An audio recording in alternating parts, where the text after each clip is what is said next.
Hello നമസ്കാരം സുഹൃത്തുക്കളെ, സുശാന്താണ്.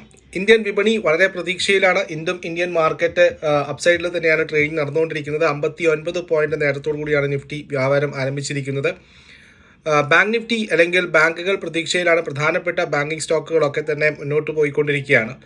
ഇന്ന് റിസർവ് ബാങ്ക് ഓഫ് ഇന്ത്യയുടെ ഡിസംബർ മോണിറ്ററി പോളിസി കമ്മിറ്റിയുടെ മീറ്റിംഗ് ആരംഭിക്കുകയാണ്. നമുക്കറിയില്ല ഗവർണറായിട്ടുള്ള ശക്തികാന്ത ദാസ് തന്നെ തുടരുമോ ഗവർണറായി. കാരണം അടുത്ത ആഴ്ചയോടുകൂടി അദ്ദേഹത്തിൻ്റെ ടേം അവസാനിക്കുകയാണ്. 2018 അദ്ദേഹം ഗവർണറായിരുന്ന ഉർജിത് പട്ടേൽ RBI ഗവർണർ സ്ഥാനം ഒഴിഞ്ഞതിന് ശേഷം ഇദ്ദേഹം വരുന്നത്. ശക്തികാന്ത ദാസിന് 2018 വന്നു. 21 എക്സ്റ്റൻഷൻ, ആ ഒരു ടേം ടെന്നോറായി 21 എക്സ്റ്റൻഷൻ കിട്ടി. ഇപ്പോൾ വീണ്ടും അദ്ദേഹത്തിൻ്റെ ടേം കഴിഞ്ഞിരിക്കുകയാണ്. അടുത്ത ആഴ്ചയോടുകൂടി അദ്ദേഹം ഗവർണറായി തുടരുമോ എന്നുള്ള കാര്യത്തിൽ ഇതുവരെ തീരുമാനമൊന്നും ആയിട്ടില്ല. ഏതായാലും ഇന്ന് തുടങ്ങുന്ന 6 അംഗ മോണിറ്ററി പോളിസി കമ്മിറ്റിയുടെ മീറ്റിംഗ് വളരെ നിർണായകമാണ്. കഴിഞ്ഞ ആഴ്ച വന്നിരിക്കുന്ന GDP ഫിഗർ വളരെ മോശമാണ്. കഴിഞ്ഞ 7 ക്വാർട്ടറുകളിലെ ഏറ്റവും കുറഞ്ഞ GDP ആണ് വന്നിരിക്കുന്നത്. സോ ഗ്രോത്തിന് ഫോക്കസ് ചെയ്തുകൊണ്ട് ഇൻഫ്ലേഷനെ കുറച്ച് കൺട്രോളിൽ വെച്ചുകൊണ്ട് തന്നെ ഇനി reserve bank rate cut, interest rate, പലിശ നിരക്കിൽ കുറവ് വരുത്തുമോ എന്നാണ് എല്ലാവരും നോക്കുന്നത്.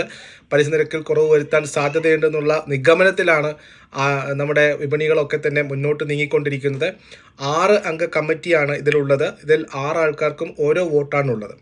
അപ്പോൾ വെള്ളിയാഴ്ച 10 മണിക്കാണ് റിസർവ് ബാങ്ക് കമ്മിറ്റിയുടെ ഈ മീറ്റിങ്ങിന് ശേഷം പലിശ നിരക്കുമായിട്ട് ബന്ധപ്പെട്ട പ്രഖ്യാപനങ്ങൾ ഉണ്ടാവുക. അപ്പോൾ വെള്ളിയാഴ്ച വളരെ പ്രധാനപ്പെട്ട ദിവസമാണ് വിപണിയെ സംബന്ധിച്ചിട്ട്. അതിന് പുറമെ ഈ 6 അംഗ കമ്മിറ്റിയിൽ ഓരോ ആൾക്കും ഓരോ വോട്ടാണുള്ളത്.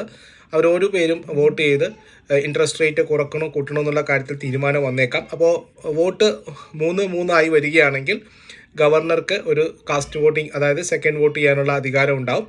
അതനുസരിച്ചിട്ടായിരിക്കും ഭൂരിപക്ഷ തീരുമാനം അനുസരിച്ച് ഇൻട്രസ്റ്റ് റേറ്റിലുള്ള തീരുമാനങ്ങൾ തീരുമാനിക്കപ്പെടുന്നത്. ഏതായാലും പ്രധാനപ്പെട്ട നമ്മുടെ ഇന്നലെയൊക്കെ നമ്മുടെ പോഡ്കാസ്റ്റിലൂടെയും ഒക്കെ തന്നെ സജസ്റ്റ് ചെയ്ത ഓഹരികളായിട്ടുള്ള യൂണിയൻ ബാങ്ക് ഇന്ന് 129 രൂപയ്ക്ക് അടുത്ത് വന്നിട്ടുണ്ട്. ICICI ബാങ്ക്, ആക്സിസ് ബാങ്ക്, അതുപോലെ തന്നെ നമ്മൾ ഇന്നലെ ഓഹരി പോഡ്കാസ്റ്റിലൂടെ പറഞ്ഞിരിക്കുന്ന മറ്റൊരു ഓഹരിയായിരുന്നു HEG.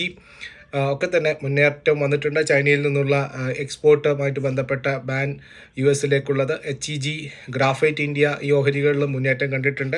സോ ഏതായാലും വെള്ളിയാഴ്ച മാർക്കറ്റിനെ സംബന്ധിച്ചിട്ടും ഇന്ത്യൻ ബാങ്കിങ് ഓഹരികളെ സംബന്ധിച്ചിട്ടും പ്രധാനപ്പെട്ടതാണ്. ആ ഒരു പോസിറ്റീവ് മൂവ്മെൻറ്റിലാണ് മാർക്കറ്റ് ഇപ്പോൾ മുന്നോട്ട് പോയിക്കൊണ്ടിരിക്കുന്നത്. ഇതിലേതെങ്കിലും തരത്തിൽ ഒരു നെഗറ്റീവ് വരികയാണെങ്കിൽ, അല്ലെങ്കിൽ റേറ്റ് കട്ട് ഉണ്ടാവുകയില്ല എന്ന് പറയുകയാണെങ്കിൽ തീർച്ചയായിട്ടും മാർക്കറ്റ് റിയാക്ട് ചെയ്യാനുള്ളൊരവസ്ഥയും നമുക്ക് മുന്നോട്ട് കാണേണ്ടി വരും. ഏതായാലും നോക്കാം എന്താണ് മാർക്കറ്റ് നമുക്ക് വേണ്ടിയിട്ട് കരുതി